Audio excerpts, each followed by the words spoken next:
Hello, Luke and Lucas. Thanks for joining us. We'll get started in just a minute.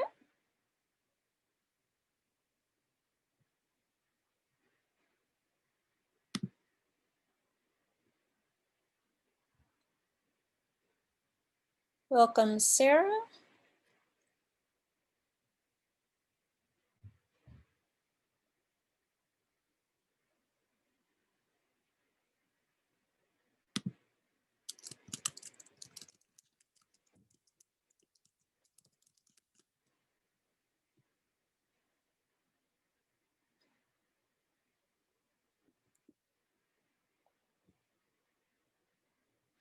I always feel like we need pre-show music or some elevator music for the beginning as people join.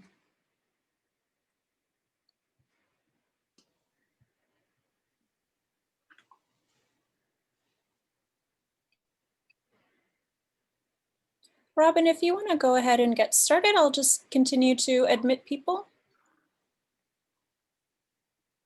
That sounds great, Gwen. Thanks so much for organizing this. Hello, everybody. I'm Bill Shute, the Executive Director of the LBJ Schools Washington Center, which is home to our DC concentration program for both Masters of Public Affairs students and Masters of Global Policy Studies students. I'll give you a little bit of background and then introduce you to our Associate Director who will fill in some more details on the coursework.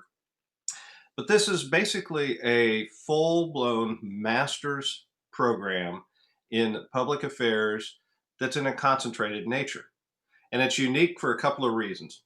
One, it does allow for a complete master's education within 15 months, leading to a graduation in December of the second year as opposed to the following May. It also has at its core a 6-month policy apprenticeship component in which students are participating in an apprenticeship with a sponsoring organization here in Washington during the final 2 semesters, as opposed to just a summer internship. And then thirdly, it's unique because it is a one-of-a-kind program, the only such program offered in our nation's capital by a top 10 public affairs school. Just to give you a little bit of better understanding of what the program is like, the first year is spent in Austin. The first 2 semesters are just like what every other traditional LBJ student goes through. It's an introduction to the core concepts and the tools and the skills that all Masters of Public Affairs and public policy practitioners should have as they enter the job market.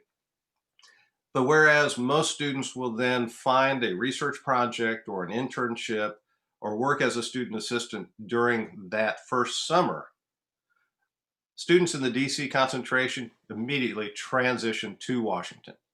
They start their policy apprenticeships. They continue their coursework in the evenings with people who have been in the field, practitioned experts in Washington, taking those courses, conducting those courses in our Washington Center, which is conveniently located at 11th and New York Northwest in Washington, D.C., right by all the public transportation, couple blocks from the White House, easy walk to Capitol Hill, and many of the other sponsoring organizations that take care of our students during that second year. The goal is to give students who have an interest in not only the federal government, but working within a large public enterprise like a government entity at any level, the tools, the skills, and that direct practicum experience of being involved in public policy creation, implementation, or even advocacy throughout their last 6 months of their degree. We've had students do a number of great apprenticeships, and we're going to circle back to that in just a bit. But now I'd like to turn it over to our Associate Director, Robin Boone, who's going to talk a bit more about the coursework. Yes, hello everyone. Thank you for joining us. As Bill said, your first year you'll spend in Austin doing the core coursework for either the MPAF or MGPS degrees. That will include introductory and advanced courses in methodology, economics, policy development, as well as writing. You will also be able to do one elective course. This is where it does differ between the DC concentration and the traditional 2-year program. Because it's an accelerated intensive program, you will only have one elective, but you also complete the professional development certificate while you're in Austin, and you have everything at your disposal at LBJ and at UT to do extracurricular, student groups, working with different research centers, everything that is offered to a traditional first-year student at LBJ, you could do as well. Then you immediately move to DC for the summer and the fall semesters. And here in DC, you'll have courses that are focused on federal policy, but are relevant whether you're interested in going into the federal government, staying in DC and working with nonprofits or advocacy organizations, or if you're going back to Texas or to somewhere else in the US or abroad. Federal policy touches pretty much every aspect of policy. So learning how the Congress works, foundations of policy making, how all the other actors within DC influence the process of policy making, the federal budget and appropriations, as well as public management. We also have a speaker series, the Exemplars in Policy Making, where we bring in practitioners that are either sometimes very senior. We've had people like Senator Elizabeth Warren, Representative Will Hurd.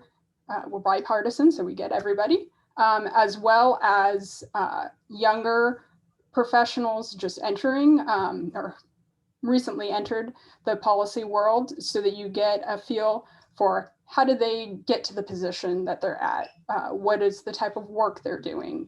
It also is a good way to introduce various subjects, different policy areas. We try to match the areas with the students' interests. And then the biggest part of the DC concentration, and this is your biggest elective, is the policy apprenticeship, the 6 months real work experience. And I'll turn it back over to Bill to discuss that. Thanks, Robin. The policy apprenticeships, as I mentioned, it really is the cornerstone of this program because it fits the overall mantra of the LBJ school that we're not only educating great thinkers in public policy, but great doers. Practical education is at the heart of what this program is about. So let me take just a minute to explain in more detail what the apprenticeship is and what a typical apprenticeship looks like. First of all, as I mentioned, it happens during your second year in the program. So from June to December, graduating in December. And then, but in that first year, you spend a lot of time with OSA, or the Office of Student Affairs, and Robin and myself, identifying opportunities for this apprenticeship. You're not in this alone. It is student driven, but we have a number of professional connections. We have a very wealthy and active LBJ alumni base here in Washington. And then there are many organizations and sponsors who want to have a well-qualified, thoughtful graduate student for 6 months. And that's a great selling point because most internships in Washington are simply for 3 months and typically happen in the summer.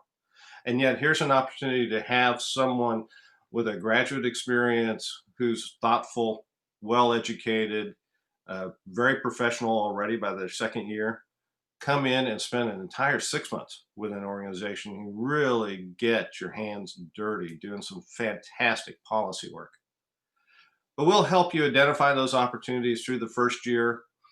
Then we'll help with a resume creation. We'll help with a mini bio that we advertise not only on our website, but socialize throughout these networks here in Washington. And then you identify an opening, you apply for it. If we happen to have an alumni who used to work there, we'll see what we can do to give you a better advantage when you have that application and then hopefully interview process. But once you secure that apprenticeship, you come to Washington, you start in June, and it's 32 hours a week.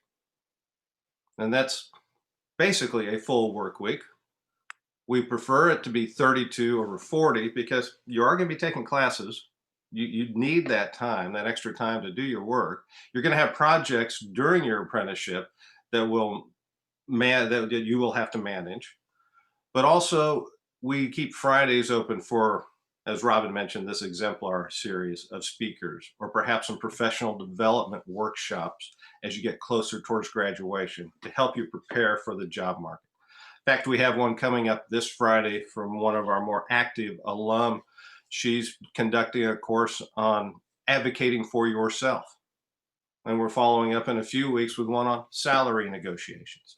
So we ask that the sponsors of these apprenticeships recognize that we're going to have Friday activities, but 32 hours is a wonderful in-depth experience with the sponsors that do take care of our students. And what are some examples of those? We always have a number of students in our cohort that are very interested in working on Capitol Hill. So we have had people working for their hometown member all the way up to the Speaker of the House, both when it was Paul Ryan and now as Nancy Pelosi. We've had some who have been in other leadership positions. One of our current students works for the House Majority Whip, Jim Clyburn of South Carolina. But then we have some who've just taken on roles with members because they happen to serve on a committee that fits their personal policy interest and their passion. We've also had some in the executive branch working at federal agencies within the larger aspect of the White House.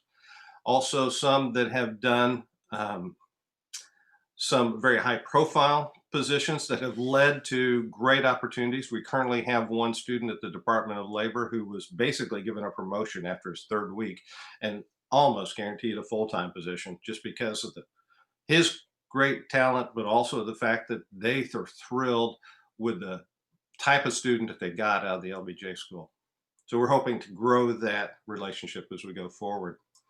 Then there are many outside, as I would call external groups here in Washington that feed this federal ecosystem. And a number of our students have participated in organizations that are part of that. For instance, think tanks, very popular location, particularly for those students who are more cerebral and want to do heavy deep dive research. We've also, on the other end of the spectrum, had students who just want to get into advocacy. They want to feel like what it is to advocate for something they're passionate about. So they've gone to work for lobby firms or trade associations. We've had a number do nonprofit work. There's a number of NGOs and 501c3 organizations here in Washington that focus on policy at the federal level. So we've had some at the Aspen Institute, Education Trust, a number of opportunities in that field here in Washington. It all comes down to each student's individual policy interest and their personal passion. There are so many organizations here in town that even after being here 33 years, I couldn't begin to identify them all. But we start with what is your passion, what's your policy interest, and then help identify organizations that might be active in that arena. And then turn to our networks, our alumni, how they can help you. So it really is a wide open opportunity and has been exceptionally rewarding for our students. With that, let me turn it back over to Robin to put some closing points together. Yeah, some of these things we've already kind of touched on throughout the presentation, but one of the key factors that make students successful in this program is the amazing LBJ alumni network in the DC area. There's over 500 alumni, and I would say nearly to the exact number are they all extremely helpful to current students. We reach out to them, students reach out to them, the alumni reach out to us to ask how they could help. It is a very tight-knit group. I think there is something to be said for kind of being away from home, whether or not Texas is your home. That was all of the alumni's home for graduate school. When you're so far away from Texas, I think they feel an extra pride in helping you. So they help with the policy apprenticeship search, they help with job placement, informational interviews, kind of letting you know the lay of the land here in DC within your specific field. Because there is no specific policy track within the DC concentration, students come with a wide variety of policy interests, and our networks, our personal networks, Bill and I, we may not know somebody in that particular field, but there's going to be an alum who does, and they'll be able to open those doors for you to get more information. There's also just general networking, mentoring, social events, and then beyond the LBJ network, there's also the DC Texas X's, which is all of the University of Texas alums, and they're a very active chapter here in DC, and they host events as well, which are always great networking opportunities. Some of the events that we do, some of the center events that we do host at the center. We do a lot of watch parties to bring together the student body, alumni, and friends of the center. Some ones that we've done in the past, State of the Union, presidential debates, the inauguration. We always try to have it around something policy related, but have a little bit more lighthearted and fun activity. We always start the summer off with a welcome reception for the students to introduce you to the alumni and to the area. And we combine that with the dean's alumni reception. The dean usually comes up for that. It's a great opportunity to meet everybody. We also work with the LBJ Foundation and host their D.B. Hardeman Prize ceremony. It's for the book on Congress that they select as the best book of that year. It always has a policy talk about the book and then a reception. So it's a great way to interact with people outside of the LBJ alumni network, just policy professionals in the area. We also have a lot of LBJ faculty come up here. They might have a book launch or a research talk, as well as sometimes we'll have outside groups that we partner with to do policy roundtables and guest speakers. And we always invite the students to attend those if they can. And please always reach out to Bill or I or both of us. We're happy to answer any questions now, or if you would like to follow up with any questions by email or to set up an individual Zoom appointment, we're happy to speak with anyone. Robin, we have a couple of questions that I think might be helpful. In terms of finding housing in DC, what does that typically look like for incoming students? Yes, so because you are grad students, we do not offer any very specific support from the center.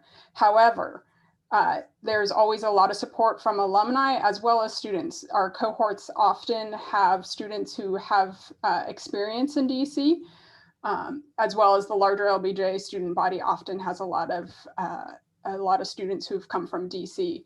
And that becomes a very rich resource for helping you identify which neighborhoods you might want to live in, where to look. A lot of our cohorts tend to be in the 12, 13 to 20 range. And so it's a very tight-knit group. And they often will pair up and roommate and look for them. But as graduate students, everyone has very individual needs. Sometimes they have a partner that they want to live with. Sometimes they really want to live alone. There's so many considerations that we do not provide housing.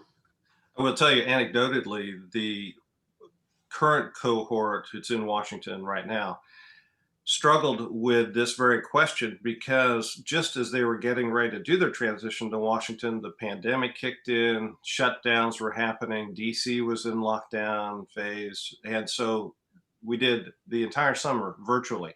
But then they got so desperate that as things improved here in Washington, they wanted to be here physically and were able to, over the matter of just a short number of weeks, all find good housing that was convenient to their work and to the center. And as far as I know, perfect for their needs. We have another question, and Robin and Bill, this might be a really great opportunity to talk about just sort of the program structure and flexibility in as it relates to taking other classes. So the question comes from Sarah, and it's a great one. Is it possible to pursue both the DC concentration program and the graduate portfolio program in energy studies through the UT Energy Institute? So sort of what does that look like if there are classes you're interested in outside, et cetera? Yeah, so as I mentioned, your time in Austin, there is a little bit less flexibility, but there's not no flexibility. So you have your elective, and so that could be an elective within LBJ, it could be an elective outside of LBJ, as long as it's a cross-listed course. But because of the accelerated nature, you can't do the dual degrees or other programs like that. You could definitely pursue additional courses if you feel that you could have the time management skills and take that on. We tend to recommend that you take on other activities to diversify your experience. So working, like I said, with clubs or with some of the great student organizations. The last two editor-in-chiefs of the Baines Report have been DC concentration students. So there's definitely a lot of examples of ways you could get involved. And there are a number of activities outside of what you might think of as a traditional academic experience while you're in Austin that can continue when you're in Washington. The school participates in a number of simulations, policy simulations, and so you can do that while you're in Austin. We had one of our current cohort who participated in a simulation project that led to him getting hired by our entrepreneurial center, IC Squared at UT Austin, to become part of a team to help a small city in South Texas in economic development programs. And he continued that well into his first part of his Washington experience. So there's a wealth of opportunities you can pursue. And as Robin pointed out earlier, there is this professional development certificate requirement that allows you to basically not only choose from a menu of options that the school may provide, but if you see something happening on campus that fits your interest and your passion, and you think this is a great opportunity to expand your professional development in that field, all you have to do is come and say, I'd like to add this as part of my certificate. And more likely than not, that's going to happen because it can help with your personal professional development. So there's a wonderful growth of opportunities for growth back on campus and as you transition to Washington, separate from just a joint degree program. And I have more questions for you. So two are sort of similar, but we'll make them discrete. So we have Luke is applying as an undergrad senior.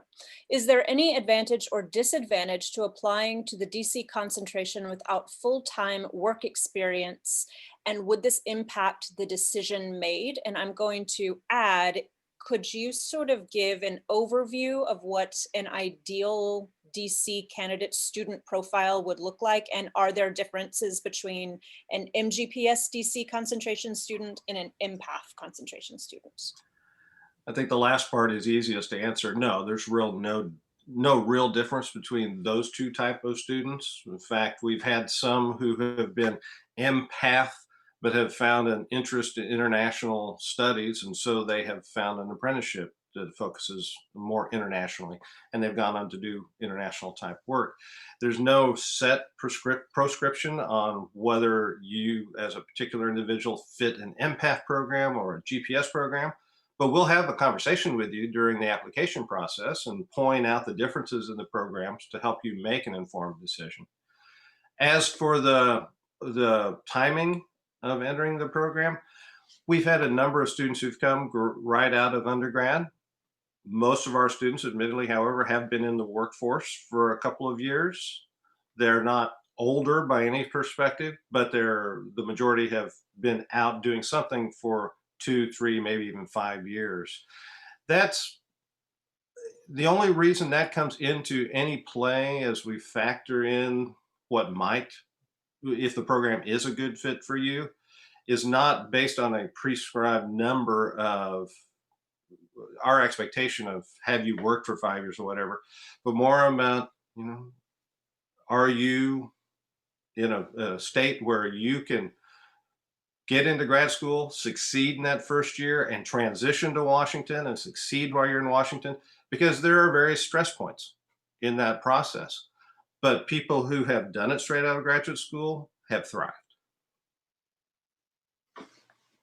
Yeah, I think I would just mainly add, for anyone, whether you have years of experience or coming straight from undergrad, I think an important aspect that the admissions committee looks at is your focus. And that you have some bit of focus of why DC, what you're interested in studying. That does not mean that once you get down to Austin, you start taking all these great courses that you can't change your policy focus by any means, or that you have to immediately know at this point what you want to do for the rest of your life. But we have found that students who have a focus to kind of start their search for their policy apprenticeship have a much greater chance of success with a lot less stress. It gives you a starting off point when you're having conversations with alumni or with professors, when you're starting that search to look for an organization in DC. As you do those conversations, it may lead you into a different direction. And like I said, that is perfectly fine. We've had lots of people change course and had very successful time with it. But if you're kind of coming in with, you want to do policy, but you really want to take some time to explore, an accelerated intensive program is probably not going to be for you. So that's the main thing that that I think the admissions committee looks for in terms of your experience and how that fits into your policy interests. And I would also add to that, if you have any thoughts about pursuing a PhD after a master's degree, we've had students who fit that mold, but it may not be the most ideal because a large part of getting into a PhD track is growing relationships with faculty and being much more immersed during that second year of the program than our program allows, because we're picking you up and moving you to an entirely new city. What are your thoughts on, Michael has a really great question about the affordability factor and the debt management with somebody entering a career in public service. So can you speak to that? It's a great question, and it's on the forefront of the minds of every single person in this program, all the way up to Robin and myself. It's a very important consideration, but it has certainly been one that's been very achievable for our students.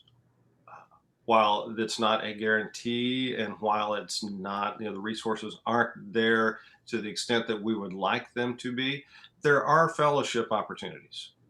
There are there is some ability to give you some funding while you're doing an apprenticeship that maybe is not paid. Now, that's an application process. It's a limited pool of resources, but there is an opportunity to pursue that. And we've even had some students who have found their way into a paid apprenticeship, which has offset that cost a lot. But yeah, it's absolutely a consideration that we recognize and that we factor into the way this program is managed. So we would do whatever we can to help you in that regard. We just can't say, oh, sure, we're going to pay for everything. And definitely get your application in by the December 15th deadline. If you're in by the 15th, then you are automatically, with your application, considered for merit-based fellowships for the admissions track. UT LBJ is definitely a very affordable in the grand scheme of grad schools proposition. We often are able to give out-of-state students, again, no guarantee, but we could give fellowships often come with in-state waivers to get the in-state rate. So get your applications in by December 15th to maximize the chance of getting some admissions fellowships. And I don't know if anyone from OSA wants to add anything about fellowships or. Yeah, I'd be happy to. So the way that the fellowships works for admissions fellowships is there's not a separate step as soon as you apply to the LBJ school, you're automatically considered for funding.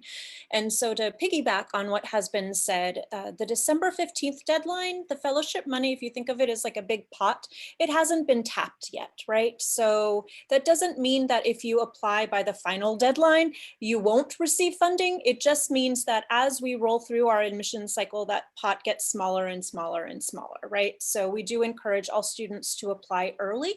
The other thing that I would encourage everyone to do is do a little research on your own to see what type of funding opportunities are available through UT itself. UT is a gigantic institution. We're just one small fish in a very big pond. So please just exhaustively search what's available for you. Also, take a moment to look at your policy area of interest to see if there are any private organizations that are funding people who are going into your particular line of work. So we just encourage all students to do a little bit of research and not put all of their eggs just in one basket. The other thing is, once you are currently admitted, there are a number of current student fellowships that you're eligible to apply for. So after this meeting, I'll send everybody some information so you can just peruse those and just get a sense of what's available to you. But ultimately, I encourage you to use as much agency as humanly possible and research and apply early, just because that money is more readily available at the beginning of the process. One question that I have for Robin and Bill about the admissions process is, you had mentioned that specificity is important and focus. So as an admissions committee, for those that don't know, we use a holistic approach, meaning we're going to view you as an entire applicant. We're not going to pick you apart and one piece is going to weigh heavier than another. But for you as admissions committee folk, what is one way that a potential applicant can demonstrate that type of focus? Like, what are you looking at? What would you advise? It's quite simple, Gwen, but it's a great question. A good point to raise here. Obviously, we're looking at a resume.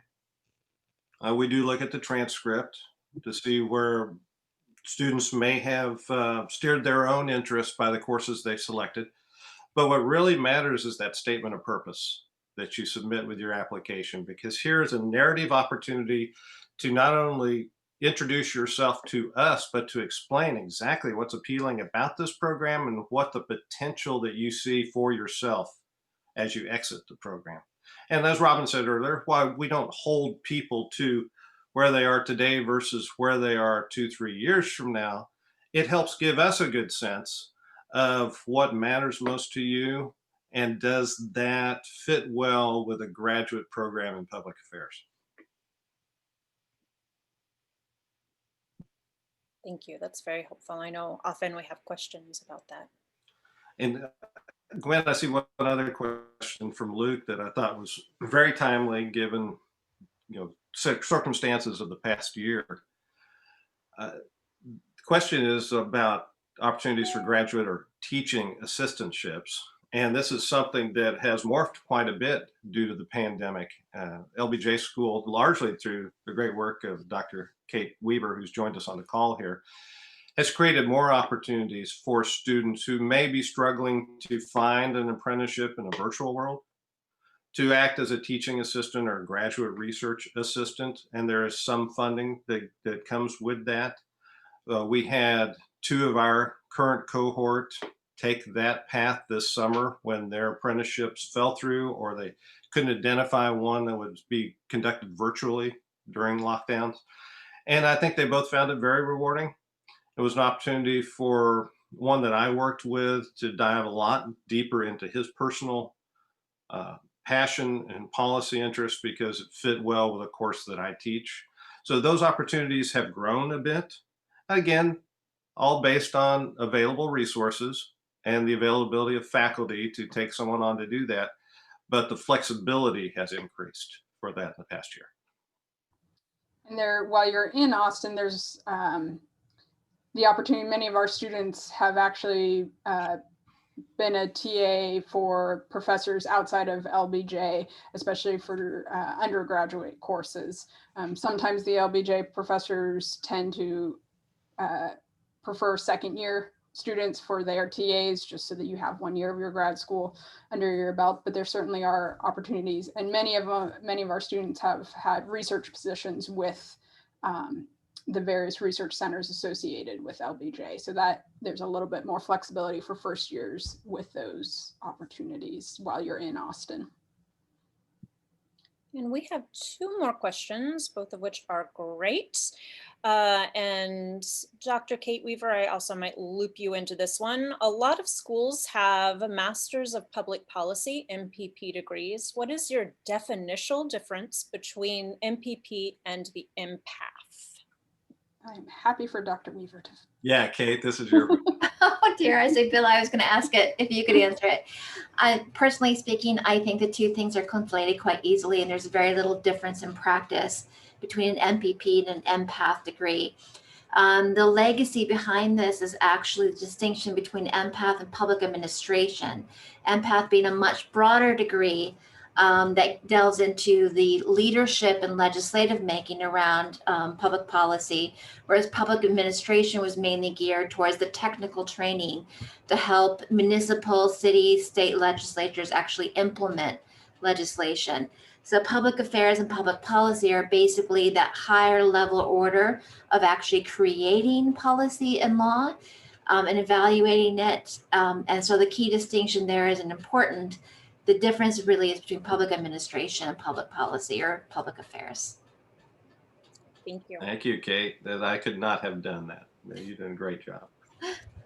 Here's a really great question that we actually receive quite often in the admissions office, which is if a student applies to the DC track and perhaps you decide that's not a great fit, will they automatically be considered for just the regular 2-year, or should we submit 2 discrete applications? What's the best way?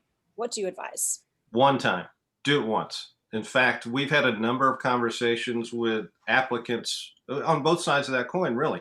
People who have applied to our program, and then we've had one-on-one conversations with them, and they get a little better sense of the program and realize, well, it's not really for me, but I still want that background. Switch them right over to the traditional program. We've also had the case where as late as orientation week before classes start, a student in the traditional program found out about the DC program and wanted to switch to it. So we can make those accommodations. We don't encourage one way or the other necessarily, but with having conversations, we can help you make a more informed decision that maybe one is more to your liking, one that you may not have known enough about, you should consider. Yeah, we definitely want you to pick the program that fits best with what you would like to get out of it. So we definitely encourage you over this time before December 15th, if you are trying to decide between applying to the DC concentration or the traditional 2-year program, please reach out to us. We're happy to have conversation with you. OSA is happy to have conversations with you to talk about the 2-year program. We could tell you a bit about it, but obviously we aren't experts in the 2-year program, so we want you to get the full information on that. But if you end up applying to one, the admissions committee does, if on occasion, the DC admissions committee has looked at an application and said, this is a really strong candidate, but for one reason or another might not be a fit for the DC concentration, the admissions committee lets OSA know, and OSA reaches out to the applicant to ask, do you want to switch your application and have it considered by the 2-year program admissions committee? So that is a possibility, but we do encourage you to try to get as much information before applying to make a decision. And just as a side note for anybody who perhaps is considering actually submitting 2 applications, just so you know, you're only charged once. So it's not if you submit a number of different applications, you're going to get charged an application fee for each one. You only get charged one time. And then, although please don't apply to 1,000 programs, but if you choose to, you won't be charged for it. There was a really great question and Kate has answered it, but I will just go ahead and pipe up about our classes currently, how are classes currently being offered, and moving forward, sort of what is the plan? Yeah, I think Kate did a great job of explaining the overall school policy. UT, from a campus-wide perspective, immediately went all virtual after spring break. and stayed that way. But as the summer progressed, recognized that there were ways you could do in person in a safe manner. And that's what Kate's explained here in the chat room. For the DC portion of that, we did do all of the courses virtually over the summer, just because DC itself was in a bit of a transitional stage where they had not announced reopening protocols at the time our students would have been starting their courses. So we decided it's best for everyone just to go all virtual. But as things improved in DC and the government allowed phased in return to work and gatherings up to 50 people, we gave our students the option and told them, we're happy to do whatever we can in person, because from a physical space allocation standpoint, we can accommodate everyone in an appropriate socially distanced manner and have other safety protocols in place for you to do in-person classes. And they were absolutely on board with that. They were hungry to get together. Quite frankly, they hadn't been together for so long, but to have that in-person experience. Now, some of our students have chosen to remain virtual for personal reasons, and that's perfectly fine. So what I do, I teach a course in the fall. And so what I do is I do mine in a hybrid sense, where I make myself available in person. And some evenings I have no more than 4 show up and everybody else is online. Sometimes it's the exact opposite, where I have 8 to 10 in class and the others are online. So we have that built in, and we expect that to continue through the rest of this semester. We don't offer courses in the spring, so we have time to reevaluate as the summer comes along. Thank you. A question that wasn't asked, but I know often comes up. Can you speak a little bit about what the advising structure is? So students come to Austin, like to whom are they speaking? Where do they go? What type of support is given throughout the program? The simple answer from our end is you're probably going to talk to each one of the 5 of us from the school on this call at some point. And then there are specific academic advisors for each program that are faculty members. So you'll be engaging with them on a regular basis. A lot of our individual faculty members take on mentoring roles or lend their perspective, help with networking for internships and even jobs afterwards. So there's a lot of engagement from not only the school staff and the administrators, but the faculty itself. When it comes to direct administration for the DC program, yeah, that's basically who you're seeing here. Yeah, we start working with you all starting in the summer before you enter. LBJ has a strong summer program to get you up and running and ready for Austin. We encourage you to take full advantage of all the opportunities that they provide you during that time. And we start slowly working with you all to get to know you, to get to know where you're interested in heading for your policy apprenticeship. And then we start working with you on your bio, resume, getting kind of that first round of looking for organizations that you're interested in. And then and that continues throughout the fall in a kind of distant way, because you need to get situated in Austin and take full advantage of that. And then in the spring, we really ramp it up to make sure that you land that policy apprenticeship that's best for you. So then you get a lot of interaction with Bill and I, but we're always available to everyone. We don't have any questions in the chat box at the moment, so checking in to see if anyone has any more questions. And this is a tricky one, but I'm going to do it anyway. If you had 3 sort of descriptors for an ideal DC applicant, what would that look like? Of which there are many, I realize, but what would your 3 top things that you're looking for be? Everything I see on this call. Check. I don't know that you can nail it. You could just limit it to 3, but I think some of the points we raised earlier would fit that short list, whatever the number might be. Someone who has a definitive idea of what they want to do with this master's education. Robin called it focus. I've talked about it as policy interest a number of times. Someone who is very interested in the Washington experience even if they don't intend to work in Washington or they get here and find out it's not for them. But valuing that experience of getting firsthand knowledge and experience with the federal government is something I would put on that short list. And I would say collaborative for LBJ as a whole in the DC concentration, because we are a small cohort. We've definitely had students who are very interested in just kind of diving into their own individual research, and they do very well in the program. But I think because of the nature of going to Austin and moving to DC, and you're looking for your policy apprenticeship, and you're looking for housing and all of these different things, the stress points that Bill mentioned before, everything is definitely doable. Everyone has handled it who's been in the program and handled it very successfully. But having that cohort and the collaborative nature of it is definitely very helpful. So I think people who have that collaborative nature definitely thrive in the program. That's great. Thank you. Since we don't have any questions, I just want to take a quick moment to introduce a couple people that are on this call, and then we can stay on if anybody would like to remain. I see we have another call. Oh, more questions. Well, I'll go ahead and introduce people really quickly anyway. So I'm Gwen Kelso, Laura Roach, can you wave your hand? And Amy Pakes and Shannon Chapman. We work in the OSA office, which is the Office of Student Affairs and Admissions. So when you email that LBJ admit email, it will be Amy, Laura, or myself who are helping. We also have the Associate Dean for Students, Dr. Kate Weaver, who you just heard from. So all this to say, we are all here to help and support you as you go through your application process. But let us regroup.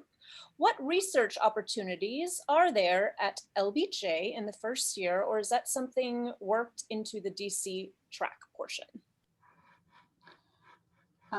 There's so many places we've had students, like I said, at the Baines report to do writing. There's always some research involved with that.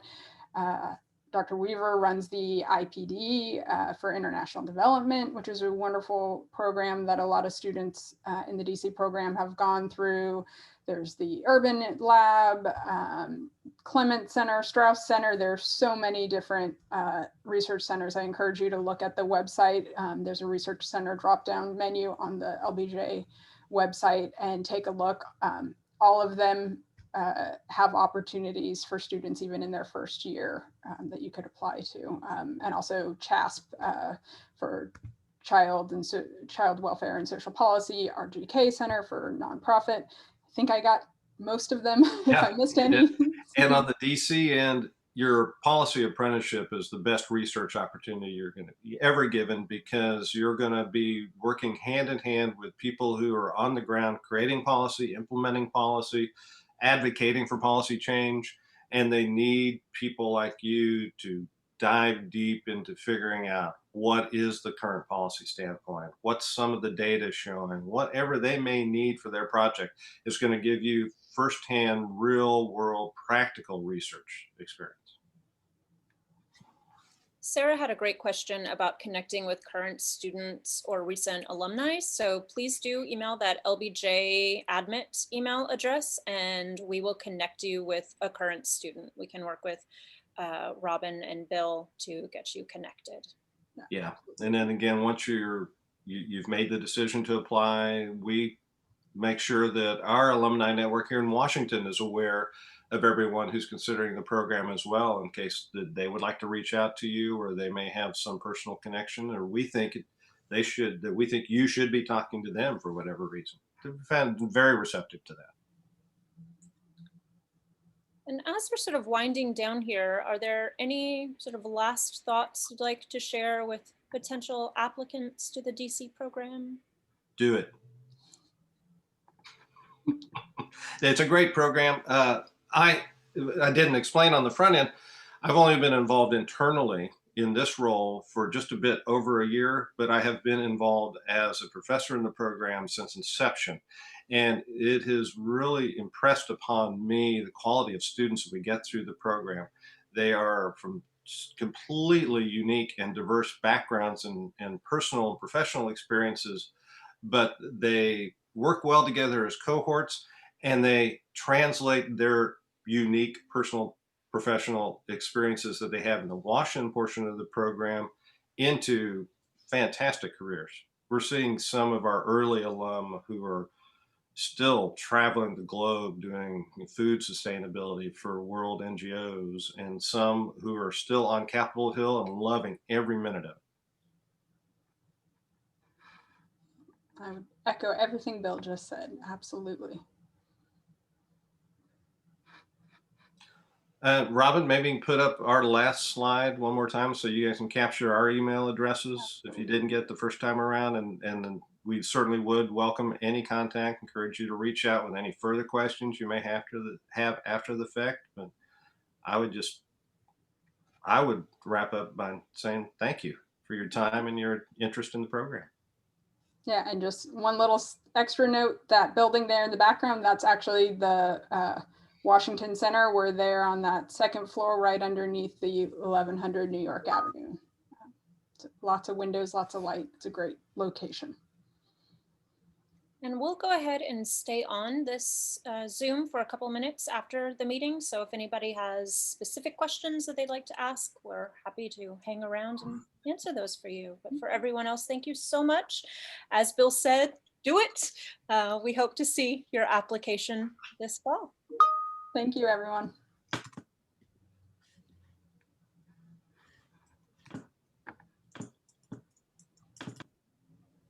Hi guys, I really appreciate you guys doing this presentation. It was super helpful, and I'm really impressed that this many faculty and staff have joined the call, so it shows your dedication. I was asking earlier about the Energy Institute program that I saw, and while I'm just sort of tootling around on the website and trying to do some research. Basically what I'm trying to figure out is if my sort of high level goal is to just get some sort of job in policy to where I can like materially affect climate change or be involved in like the energy transition.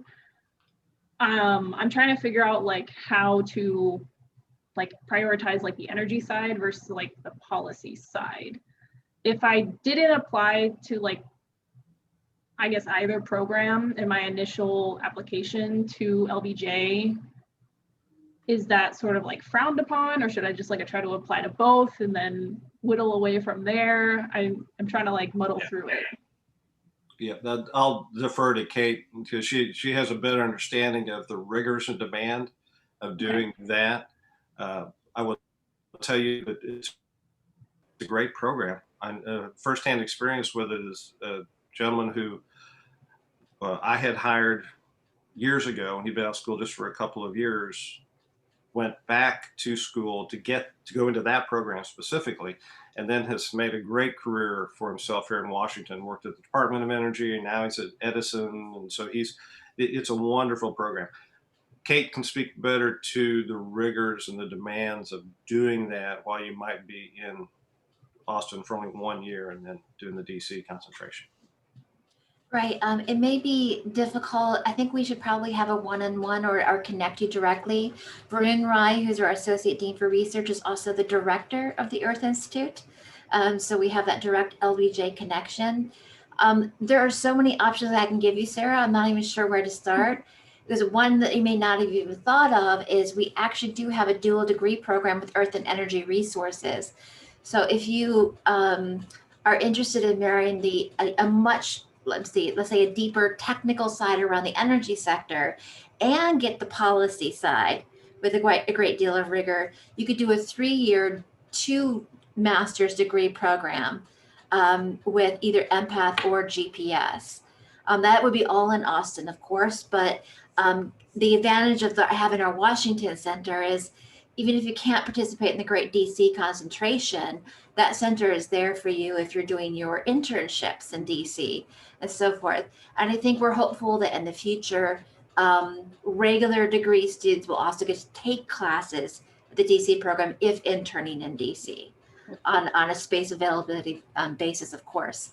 So lots of different options for you. And I think the best thing to do would be to connect you with one of our subject matter experts in energy. So Sheila Olmstead or Varun Rai or Josh Busby, and have them talk with you more about what your interests are, what you want to be able to do with these degrees. and then they can help sort of match you better with, or at least rank order your options. Of course, we welcome you to apply to all programs, and maybe during that process, you sort out your own interest, and then we're able to better advise you.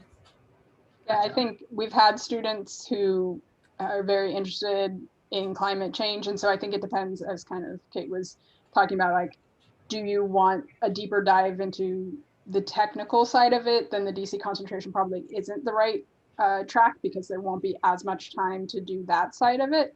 But if you really want to get the hands-on policy, you know, we had one of our former students was up on the Hill, and he essentially was helping to write climate bills, climate change bills with a representative. He ended up getting on after that as a legislative assistant, and now he's a legislative director in a representative's office. He did have some technical background that he brought with him already, and so he was able to slide right into there and really get down into the policy side of it. But he wasn't able to do any of the technical side while he was in Austin. Right. The accelerated nature. So I think it kind of depends on, as Kate said, which skills or set of skills you really want to focus on, and where your end game, what kind of job you want. Right. So can I just shoot an email to the LBJ admit address and just sort of like explain? Okay. Excellent. Please do, and we'll connect you to everybody. Okay. Thank you so much. We're the gateway. Yay. Thank you. It.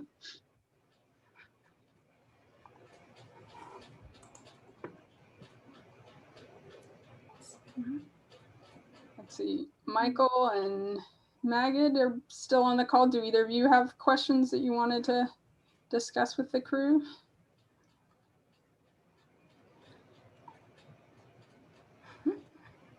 I'm going to hop off. Thanks again, you guys. Thank you. You'll be hearing from me soon. Thanks.